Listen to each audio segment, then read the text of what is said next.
Of robbing a mid-Missouri bank is asking the state Supreme Court to drop his current charges because he says he never threatened anyone during the holdup. Good evening, I'm Marissa Holloway. And I'm Joey Parker. Gary Coleman was convicted of robbing a bank in New Bloomfield back in 2012. ABC 17's Lindsey Burning was in the Missouri Supreme Court today to hear arguments in his appeal. She joins us now live from the bank in New Bloomfield. Lindsey, Coleman says there isn't enough evidence for a robbery conviction. Yes, Joey, like you said, Coleman was found guilty of robbing the Bank Star One branch in New Bloomfield in 2012. And Missouri law defines robbery in the second degree as forcibly stealing property. And it also says that forcibly means threatening the immediate the immediate threat of physical force against another person. Today, Coleman's lawyer says there was no immediate threat. The description of both the teller and another employee at the bank described Mr. Coleman's demeanor as calm and polite.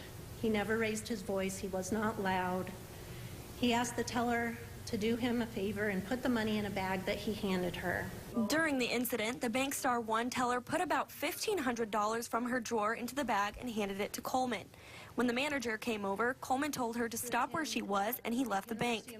Amy Bartholomew says the Western District ruled the surveillance video shows none of Coleman's actions inside the bank were threatening. In any other context, this action would be a stealing. The fact that she was afraid isn't enough to establish that sort of a threat. In trial court, the teller said she gave Coleman the money because she was afraid. She said she didn't see a weapon but couldn't see both of his hands. In court today, the state prosecutor Robert Bartholomew says because it wasn't a bank, Coleman didn't have to make direct threats to imply there was an immediate threat.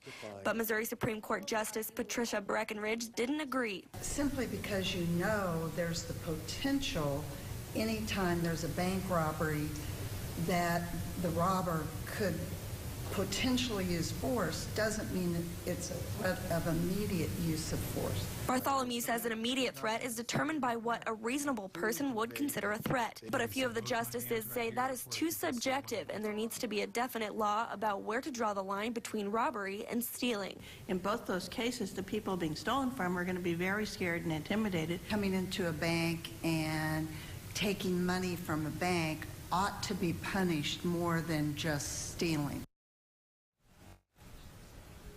The Missouri Supreme Court now has to decide if Coleman's conviction should remain as robbery in the second degree or if it should be amended down to stealing, which again means he did not use an immediate threat of physical force. Reporting live in the Jefferson City newsroom, Lindsey Burning, ABC 17 News. Lindsey, thank you from the Jefferson City newsroom.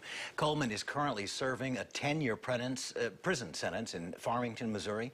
If the state Supreme Court amends the conviction down to felony stealing, Coleman's sentence could be reduced to as little as 1 year.